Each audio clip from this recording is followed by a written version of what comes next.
I sit there. Uh, I sit there, just staring at my screen, wondering what to write. Is this next story going to be a classic horror? Or how about an SCP? I have so many ideas constantly flooding into my mind that every time I sit down to type, my head goes blank. So I just sit there.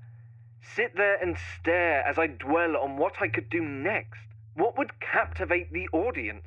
Do I rehash the same old thing? Or do I do a new interpretation of an old urban legend? The problem is, everything feels like it's been done before.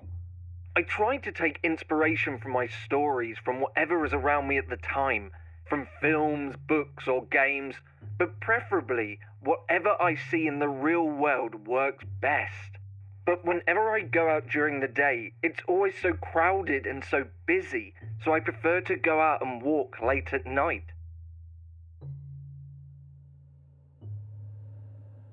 I imagine the kind of things that could be lurking in the dark, the evil hidden away in the forest, the creatures lurking round every corner ready to jump out. But monsters are hard to fabricate, because as far as we know, these things aren't real, and this is the problem. I need something real. And that's when I see her. That faint silhouette in the distance as I walk down the side of the main road. Her dainty figure occasionally illuminated by the passing car of a late-night commuter. And my mind begins to wander, and it starts to fantasize. Maybe the monsters we think of are only as convincing as the ones we can create ourselves. Maybe that's what my stories were missing.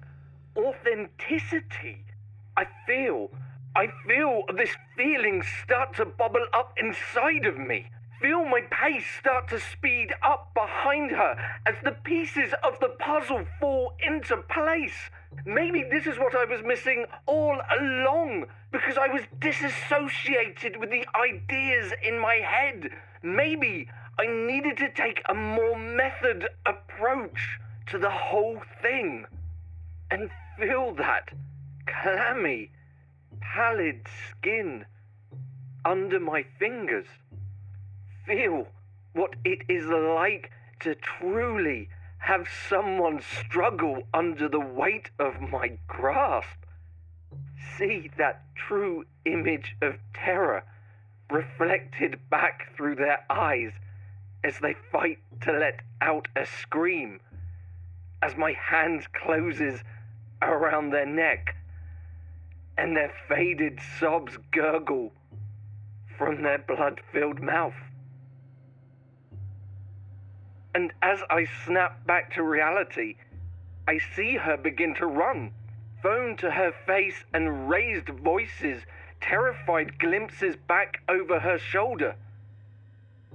My outstretched arm in front of me, a few strands of her golden blonde hair, flowing in the nighttime breeze, trapped between my fingers.